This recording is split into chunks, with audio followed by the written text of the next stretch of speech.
Viva Voz, com Vera Magalhães.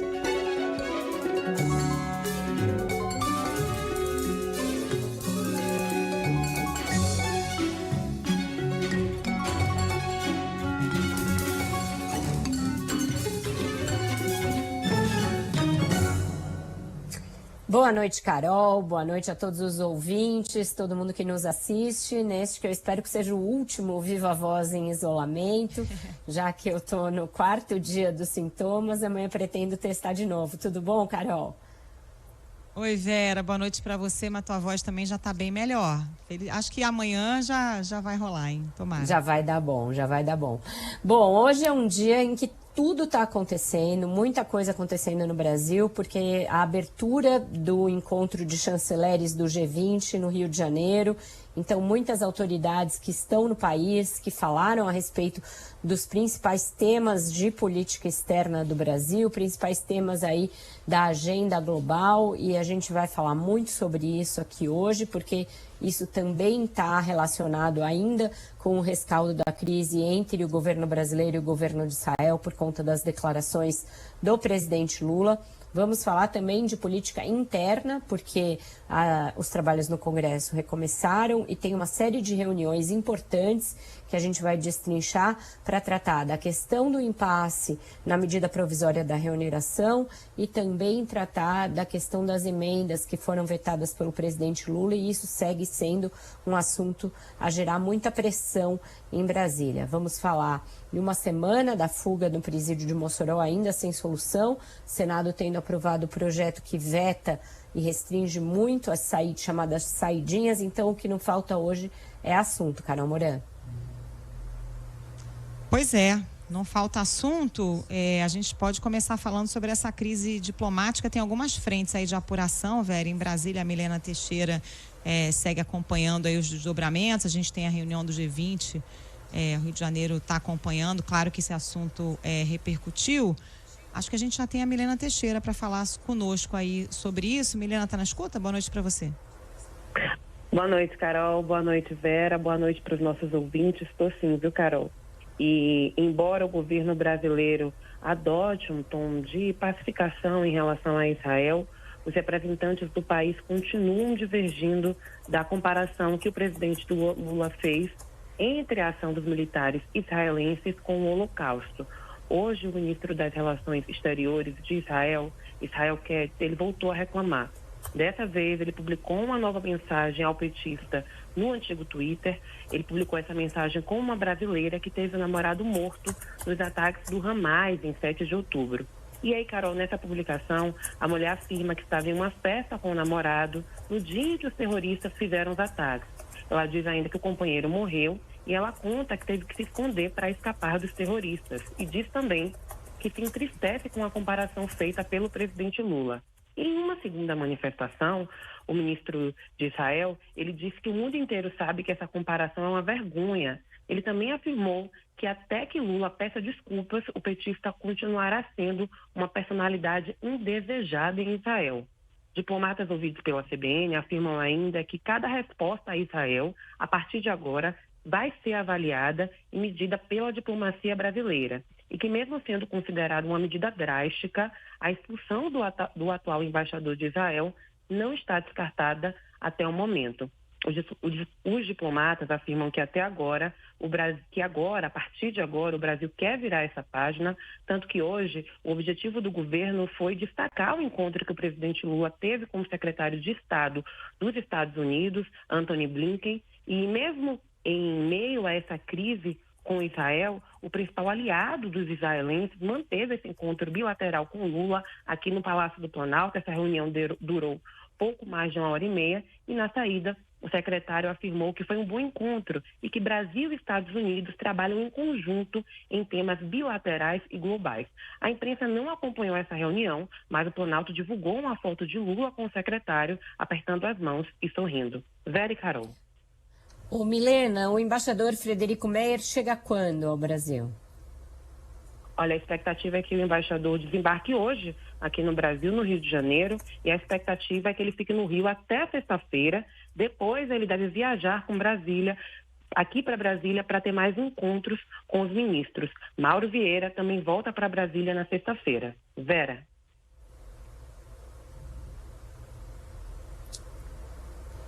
É isso, valeu. Milena Teixeira com as informações aí mais atualizadas. Ô Vera, ainda existe a chance do Brasil expulsar o embaixador de Israel?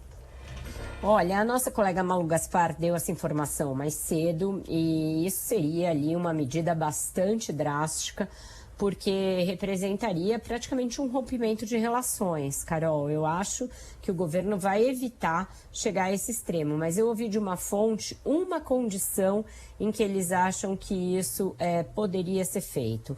Essa nova provocação, por exemplo, que o governo de Israel fez de publicar essa conversa com a brasileira e criticando o governo Lula, ou seja, tentando fazer o assunto render, isso não é visto como suficiente para a expulsão do embaixador. Porém, se ele atender o convite feito pelo Fábio Weingarten de ir à manifestação do Jair Bolsonaro no domingo, se ele subir a este palanque de uma manifestação que é considerada uma manifestação contra o Estado brasileiro, a favor do golpe, contra o governo constituído do Brasil, aí seria o caso de estudar a expulsão do embaixador de Israel do Brasil. Então, a condição que eu ouvi de fontes do governo para que se chegasse a cogitar a possibilidade de expulsar o embaixador brasileiro de Israel do Brasil seria essa: ele comparecer a um ato que é considerado uma afronta não ao Lula e não só ao governo, mas a todo o Estado brasileiro, porque também é uma afronta ao Supremo, ao Congresso, é uma afronta às instituições nacionais. Vera, está rolando o evento do G20 no Rio de Janeiro. O chanceler Mauro Vieira fez o discurso de abertura com alguns recados. O Gabriel Freitas traz os detalhes. Oi, Gabriel, boa noite para você. Isso mesmo, Carol. Boa noite para você, para Vera, para o nosso ouvinte aqui. Mauro Vieira, que é o anfitrião desse encontro, né? E logo no início ele trouxe à tona essas questões importantes, né? Com relação aos conflitos internacionais que estão acontecendo, especialmente destacando a situação tensa entre Israel e Gaza. Logo depois de dizer como a reunião aconteceria, né, passando o cronograma, quem falaria na sequência, ele criticou, né, chamou de paralisia o Conselho de Segurança da ONU. Falou que há uma paralisia muito grande por parte do Conselho em resolver conflitos e guerras. Na sequência, já que a ONU tem se mostrado incapaz de conseguir resolver essas questões, né, ele chamou para o G20 essa responsabilidade de promover a paz e a segurança internacional. O Brasil está profundamente preocupado com a situação internacional atual no tocante à paz e segurança. O Brasil não aceita um mundo em que as diferenças são resolvidas pelo uso da força militar. As instituições multilaterais, contudo, não estão devidamente equipadas para lidar com os desafios atuais, como demonstrado pela inaceitável paralisia do Conselho de Segurança em relação aos conflitos em curso. Na nossa visão, o G20 pode e deve desempenhar um papel fundamental para a redução das tensões internacionais. E aí, Mauro Vieira, Vera e Carol, trouxe um dado que mostra bem essa discrepância entre o financiamento dedicado à promoção da paz, também ao desenvolvimento sustentável, em comparação ao montante gasto todo ano para despesas militares. Tem mais esse trecho para a gente destacar para o nosso ouvinte. Não é minimamente razoável que o mundo ultrapasse e muito a marca de 2 trilhões de dólares em gastos militares a cada ano. A título de comparação, os programas de ajuda de assistência oficial ao desenvolvimento permanecem estagnados em torno de 60 bilhões por ano, menos de 3% dos gastos militares. Os desembolsos para combater mudanças climáticas mal conseguem alcançar os compromissos de 100 bilhões de dólares por ano, portanto, menos de 5% dos gastos militares. O que a gente tem aqui de informação é que esse encontro, né, esse primeiro encontro dos chanceleres terminaria às 6 horas da tarde. Inclusive, toda a imprensa está aqui reunida numa sala anexa na Marina da Glória, aguardando a possibilidade de que entrevistas coletivas aconteçam ao final dessa reunião. Mas até o momento, nenhuma outra movimentação, jornalistas do mundo inteiro reunidos aqui, aguardando a fala de algum líder global, né? Para amanhã, o que a gente tem de informação é que está programado um aprofundamento na discussão sobre a reforma da governança global, refletindo uma das principais prioridades da presidência brasileira. Hoje o foco foi todas essas tensões globais, né, envolvendo guerras e conflitos, e amanhã, então, todo o debate envolvendo a reforma da governança global. Vai ter logo mais um jantar oferecido pelo prefeito do Rio, Eduardo Paes, também por Mauro Vieira, anfitriões dessa reunião do G20 aqui no Rio de Janeiro. Esse jantar vai acontecer no Palácio da Cidade, que fica em Botafogo, na zona sul do Rio. Inclusive, há um grande esquema de bloqueios das vias próximas ao Palácio da Cidade, onde outros encontros bilaterais também vai acontecer. É uma forma de promover, né, proporcionar para todos os líderes globais aqui no evento essa nova chance de mais conversas nesse jantar que vai acontecer logo mais. Só ressaltando aqui, temos a presença de David Cameron, que é chanceler britânico, Antony Blinken, secretário de Estado dos Estados Unidos, que estava hoje mais cedo em Brasília conversando com o presidente Lula. Sergei Lavrov, da Rússia, também está por aqui. O evento continua. A gente aguarda aqui um novo posicionamento aí da organização do G20 para saber se alguma liderança vai falar com a imprensa ou não, já ressaltando que amanhã esse encontro continua às 8 horas da manhã aqui na Marina da Glória. Carol e Vera.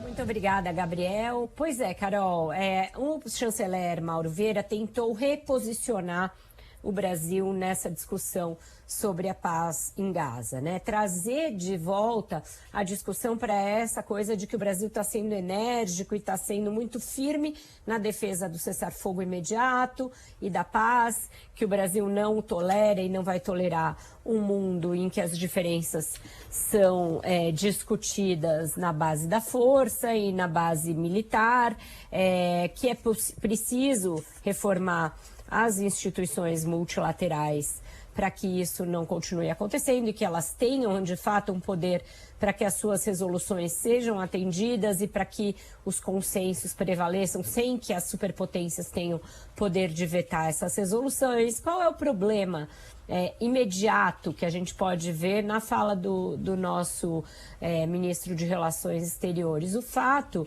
de que neste mesmo encontro do G20 participa o russo Sergei Lavrov, que hoje, numa entrevista ao Globo, disse o seguinte: a Ucrânia vai ter de aceitar uma nova realidade territorial. Nova realidade territorial é um baita de um eufemismo vai ter de se render e aceitar que a gente invadiu o seu território soberano e tomou-lhe um pedaço.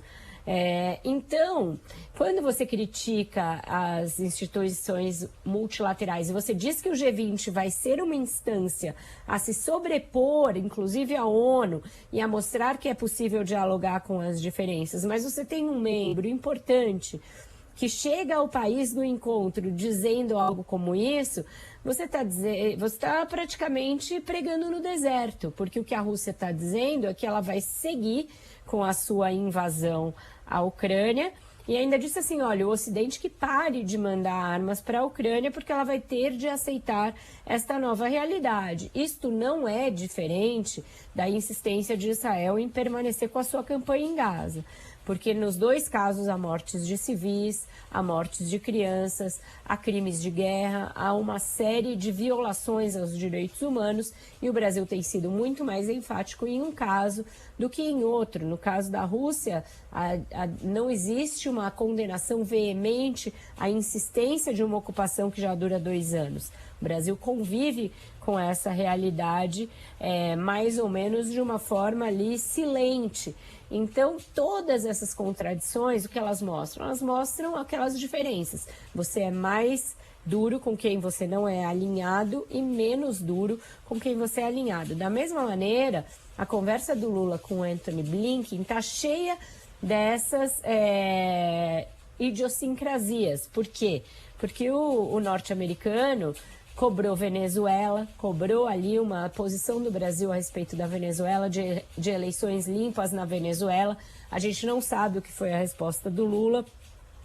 E ele falou, na questão de Israel, sim, vamos reformar os mecanismos do Estado, mas não explicou por que os Estados Unidos vetaram uma resolução para justamente forçar um cessar-fogo imediato. Então, todo mundo tem os seus telhados de vidro nessa questão, a depender de quem é o seu aliado de turno, a qual é o seu interesse de ocasião. Então, é muito difícil em eventos desse tipo, que envolvem vários países e muitos interesses, se chegar a um consenso absoluto. A reunião do G20 é muito importante, mas ela se dá em meio a esse monte de interesse que está misturado ali. Ô Vera, para falar em dificuldade de consenso, vamos falar da nossa política interna aqui agora, porque o ano começou, o carnaval já passou e o governo segue preso, amarrado naquela pauta da MP da reoneração e do veto às emendas dos parlamentares, né?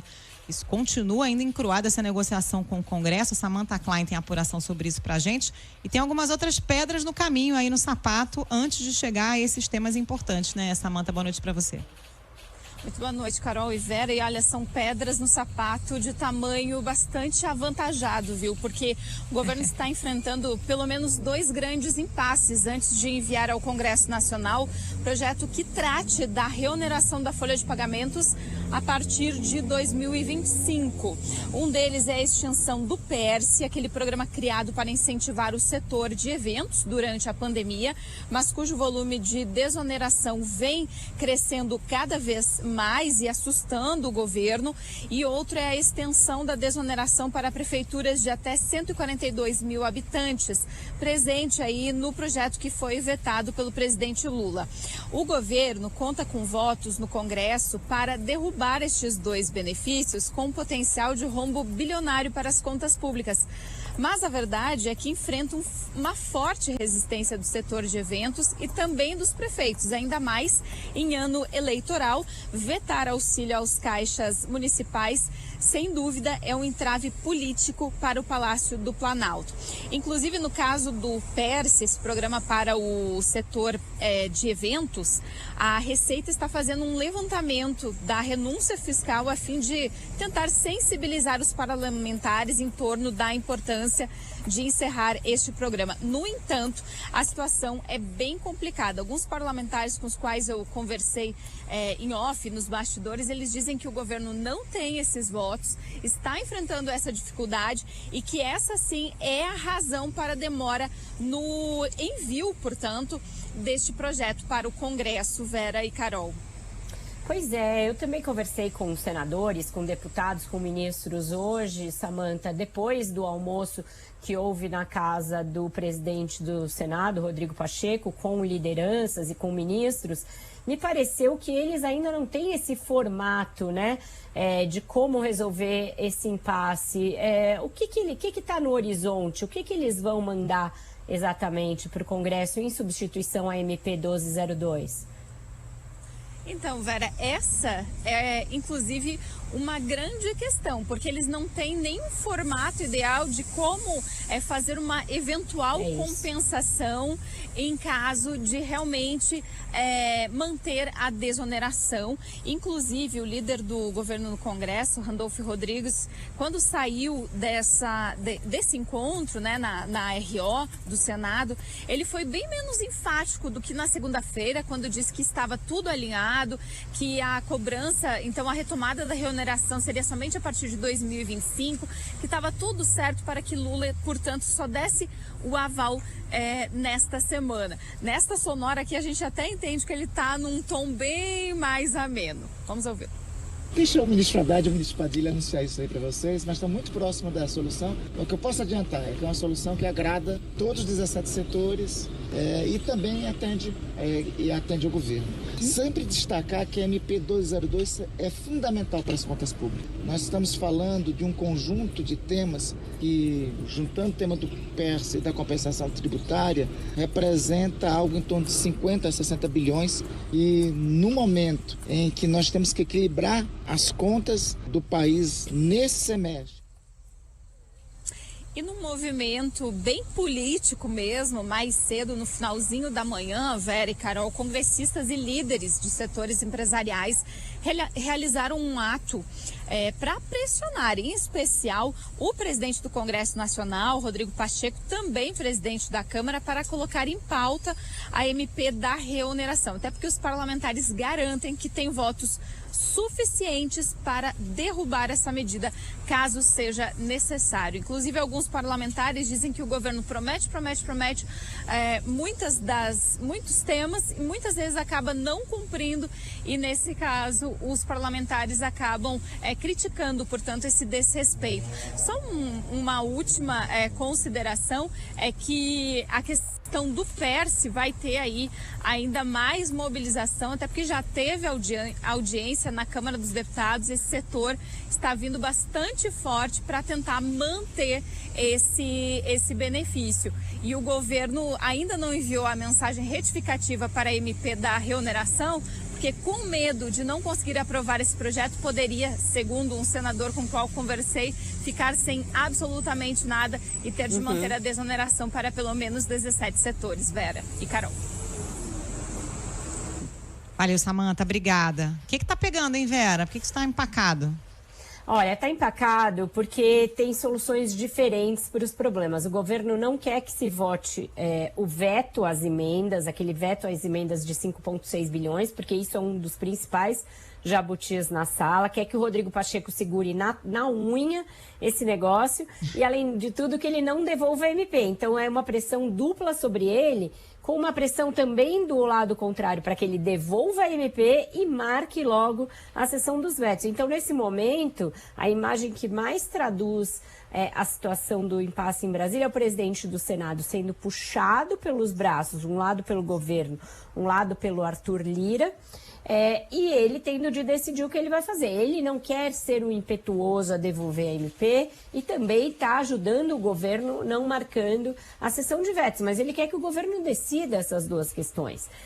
Mande um encaminhamento para repor pelo menos uma parte da emenda, do valor das emendas que foi cortado. E ontem o Arthur Lira teve uma conversa com o Rui Costa na residência oficial da presidência da Câmara para também pressionar por isso.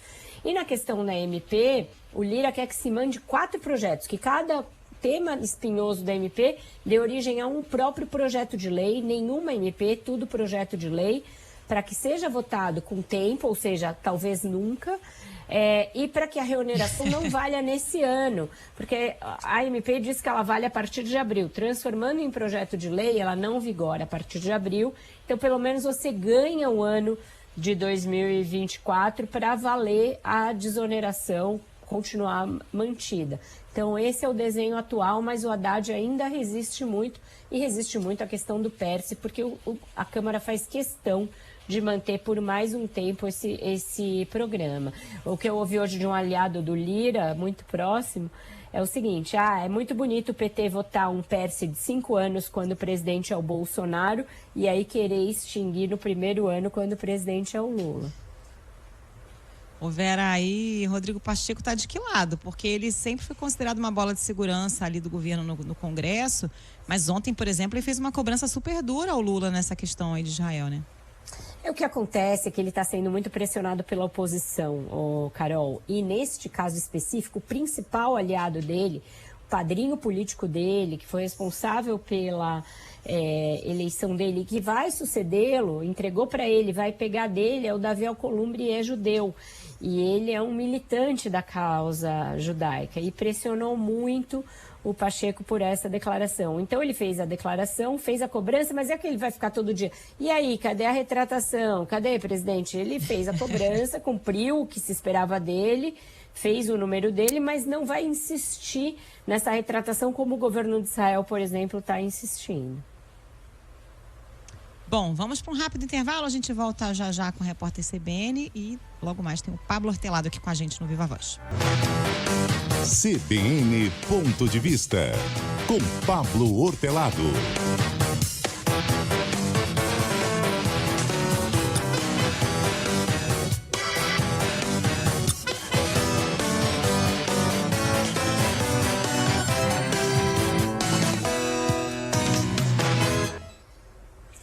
Boa noite, Pablo. Hoje o Pablo vai falar com a gente a respeito de um assunto que a gente discutiu aqui no Viva Voz ontem, que foi a decisão do ministro Dias Toffoli mandando desentranhar, ou seja, retirar daquele inquérito que investigou supostas agressões ao ministro Alexandre de Moraes e seus familiares no aeroporto de Milão em meados do ano passado e que mostra aí um certo exagero na condução desse inquérito. Boa noite, Pablo. Tudo bom?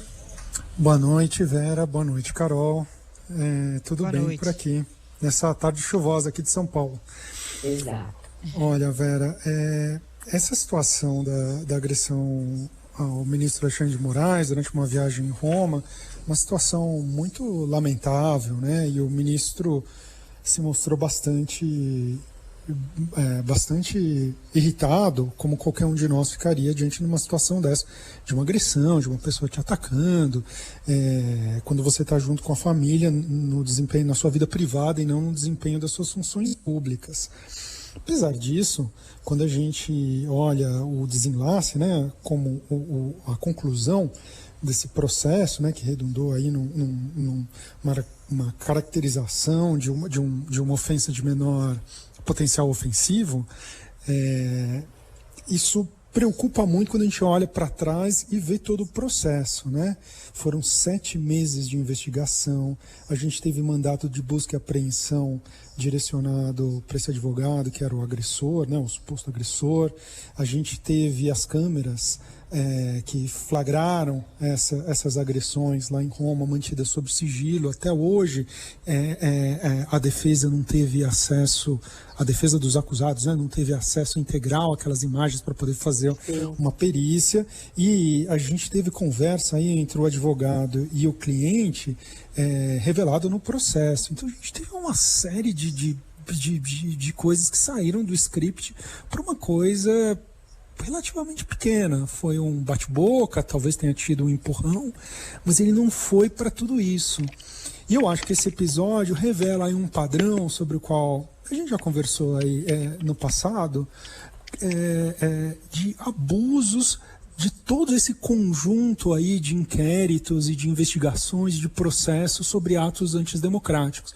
Todos eles plenamente justificáveis, são atos graves que aconteceram e que impactaram a vida política brasileira, mas eles estão na condução desses processos. Está havendo tantas impropriedades que a gente fica pensando o que isso, o acúmulo dessas impropriedades, o que isso vai levar no futuro. Quando a gente fechar esse processo e olhar para trás, essas impropriedades, será que vão colocar em questão a legalidade desses processos? Será que a gente, mesmo que legalmente eles sejam considerados corretos, a gente não vai fazer um balanço de que eles foram fora da linha, um pouco como a gente fez com a Lava Jato? Acho que tem uma comparação com a Lava Jato que vale a pena a gente empreender, porque também foi uma investigação longa, ela revelou fatos importantes, ela tinha um objeto muito importante e ela foi alvo de tantas impropriedades que gerou, que tudo foi jogado fora ao final desse processo. Pablo, e você que monitora as redes bolsonaristas já há muito tempo, né? De que forma a oposição acaba até instrumentalizando essas ações do Supremo, que a gente pode chamar aí de derrapadas, ou algumas ações que suscitam algum tipo de questionamento? Então, não só pode, como essa é a matéria-prima, não é? Esses inquéritos, esse conjunto de inquéritos aí que estão rodando no Supremo sobre agressões, ministros das cortes, ataque às cortes, ataque ao sistema eleitoral, ataque à democracia brasileira, todos eles têm um objeto muito importante, mas estão havendo muitos equívocos, né? Então a gente tem uma reclamação constante dos advogados de defesa que dizem não ter acesso aos processos. A gente teve outros influenciadores e políticos, até políticos que tiveram caçado contas e canais, o que caracterizaria aí censura prévia.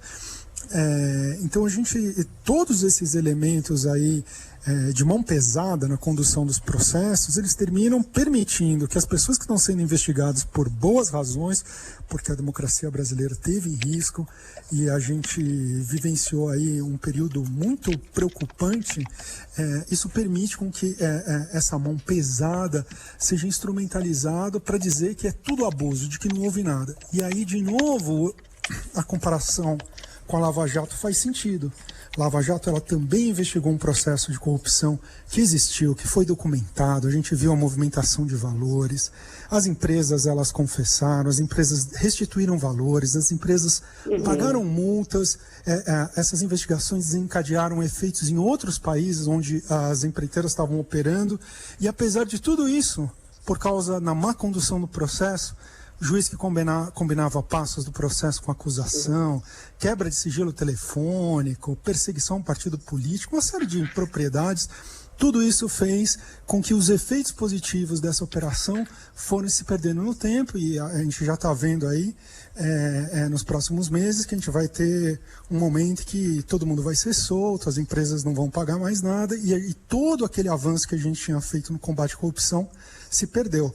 Corre o risco da mesma coisa acontecer nesse conjunto de inquéritos que investigam aí os atos antidemocráticos, as campanhas contra a democracia e os ataques às urnas no Brasil.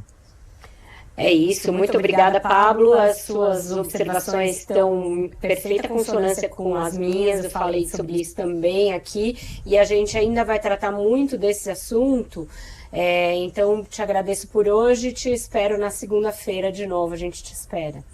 Foi um prazer, Vera. Um abraço a todos. Abraço.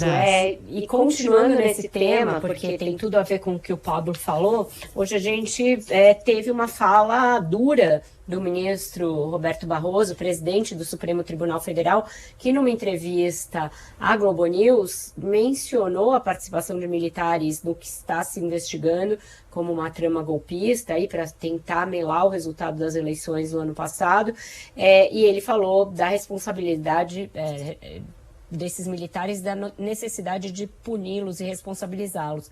Vamos ouvir a fala do ministro e a gente volta depois para eu tratar desse assunto. A verdade é que, infelizmente, se reavivou uma assombração que nós já achávamos enterrada na vida brasileira, que é a do golpismo. E a verdade é que as Forças Armadas, no período pós-88, haviam tido um comportamento exemplar e recuperado o prestígio que eu acho que a instituição merece. São pessoas que vão para os lugares mais remotos do Brasil, não é uma vida fácil, eu tenho apreço pela instituição, mas, como eu disse, uma má liderança trouxe uma politização. A pior coisa que existe para uma democracia é general em palanque. E, portanto, eu acho que houve uma politização indevida a ser lamentada, mas acho que as instituições prevaleceram, nós conseguimos recuperar a institucionalidade. Pois é, aí está a entrevista do ministro, como eu disse, foi dada à Globo News. Ele está falando de um dos temas mais sensíveis a respeito dessas investigações. Há pouco tempo, o ex-presidente e atual senador, ex-vice-presidente e atual senador Hamilton Mourão questionou o fato dos militares serem julgados pela Justiça Comum. Tem muita gente que está questionando o foro no Supremo de uma série de réus e acusados nessas investigações. Então, tudo isso vai suscitar uma série de questionamentos quanto à legalidade, quanto à questão do juiz natural ser o ministro Alexandre de Moraes ou não, o foro ser o Supremo. Então, a gente vai assistir uma série de tentativas de fazer isso que o Pablo disse, de tirar as investigações de onde elas estão, de voltar algumas etapas atrás. E quando chegar nos militares, certamente vai haver algum tipo de negociação política, algum tipo de tentativa de tirar pelo menos os generais do olho do furacão. Então, o ministro trata de uma questão sensível. As investigações vão avançando de pouquinho em pouquinho. Hoje, por exemplo, Brasília acaba de nos dar a informação aqui de que o Supremo finalmente aceitou, a denúncia contra a cúpula da PM do DF. Já havia maioria para isso, mas o julgamento no plenário virtual se encerrou. Então, a cúpula da PM do DF vai ser tornada ré por omissão nos atos golpistas de 8 de janeiro. Então, a gente se avança nesse caso. um pouco de cada vez, mas vai ser sempre uma questão bastante sensível e o risco de haver esses retrocessos que o Pablo trouxe hoje, ele é real. A gente vai fazer mais uma rápida pausa e volta já para o terceiro bloco do Viva Voz. Estamos de volta aqui com Viva Voz agora, Vera, para falar sobre essa crise aí da segurança pública que segue se arrastando, né? Já tem uma semana aí da fuga dos 2 presos da penitenciária do Presídio Federal de Mossoró, até agora eles não foram encontrados. Vamos dar uma atualizada com a Milena Teixeira sobre esse assunto e depois quero te ouvir a respeito. Oi, Milena, o que você conta aí? O que tem de novidade?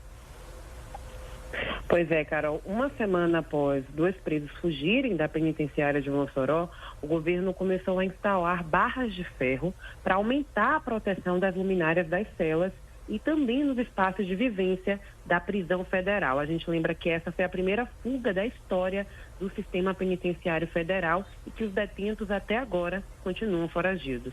Também, Carol, foi dada autorização para instalação de grades em uma área que fica localizada atrás das celas e que dá acesso ao telhado do presídio, por onde os 2 fugitivos teriam saído.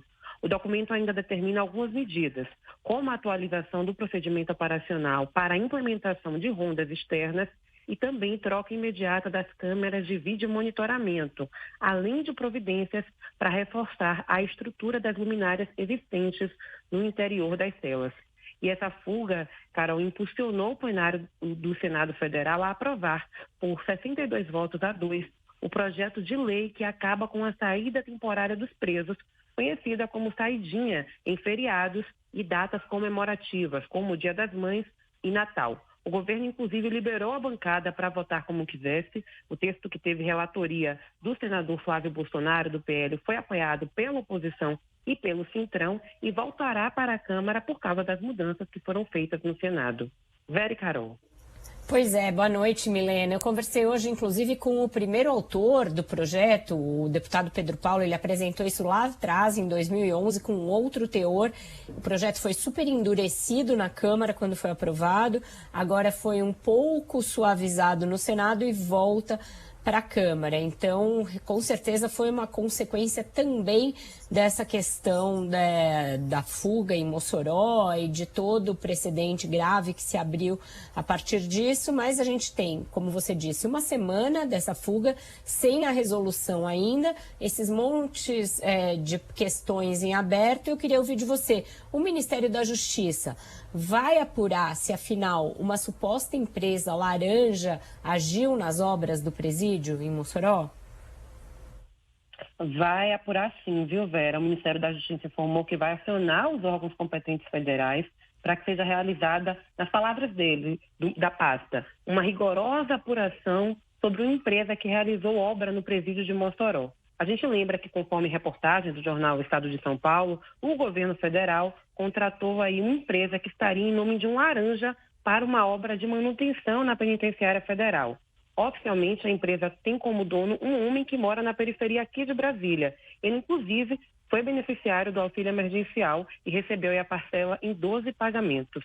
Vera. Obrigada, Milena. Ô Vera, como a Milena ponderou, esse tipo de coisa acaba turbinando a pauta da oposição, né, nessa agenda aí da segurança pública, acabou sendo mais um elemento aí para aprovação daquele projeto que acaba com a chamada saidinha.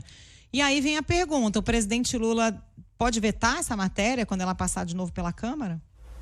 Olha, a primeira disposição do presidente seria vetar, Carol. Inclusive, essa é a recomendação do Ministério dos Direitos Humanos, do ministro Silvio Almeida, do Ministério da Justiça, sob o comando de Ricardo Lewandowski. Mas os líderes do Congresso estão dando um aconselhamento em outro sentido.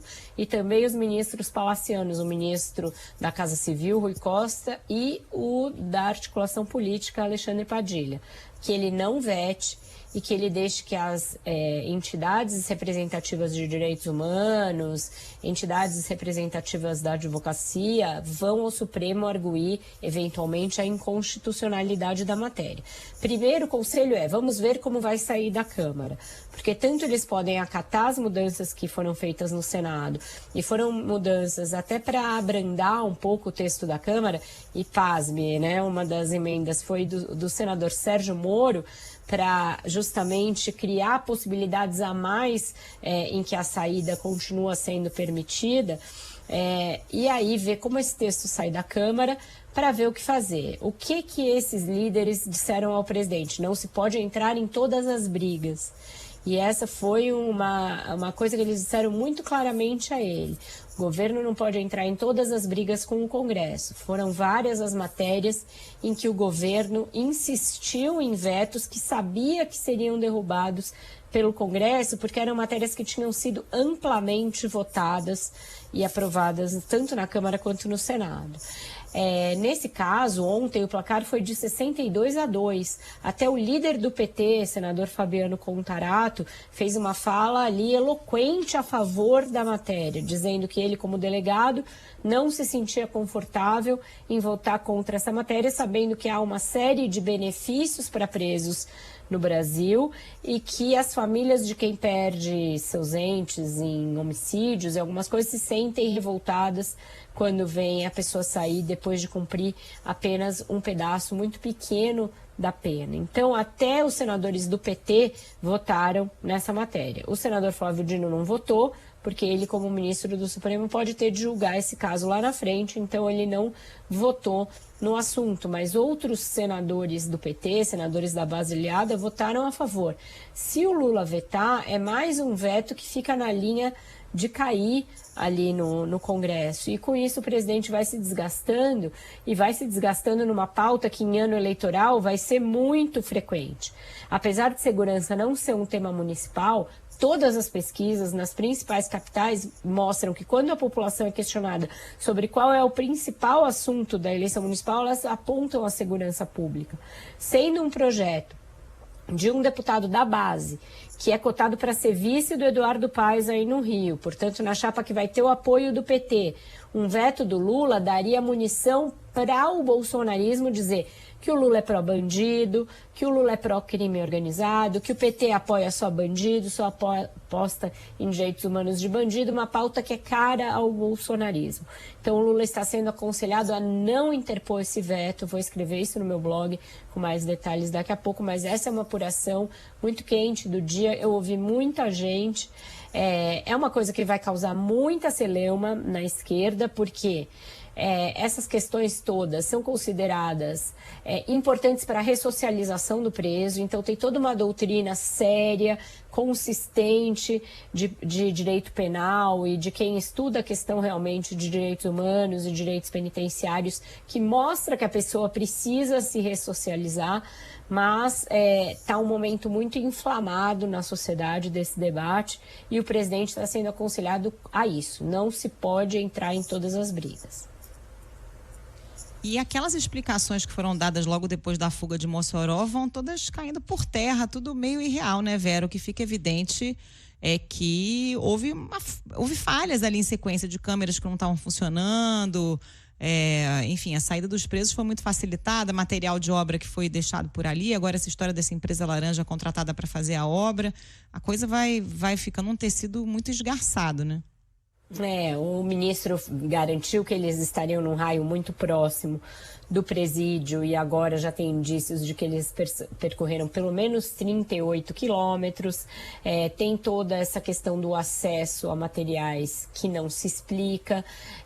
Tem essa questão das empresas laranjas na obra que a Milena trouxe e que é uma questão grave, porque se empresas dessa natureza começam a se infiltrar em presídios de segurança máxima, você tem aí uma questão muito séria, a segurança. Então, todos esses problemas e essas falhas que não se explicam tanto tempo depois, e o fato, que é o mais grave de todos, deles não terem sido recapturados até agora, e isso vai realmente, a cada dia, depositando um grãozinho de areia a mais, no sentido de que, olha, os presídios federais não são mais de segurança máxima, o governo não tem esse controle, então é muito ruim isso para o governo, muito ruim para o ministro que acaba de assumir, mostra ali que ele está catando cavaco nesse assunto e é um desgaste diário que o governo sofre nessa questão, Carol.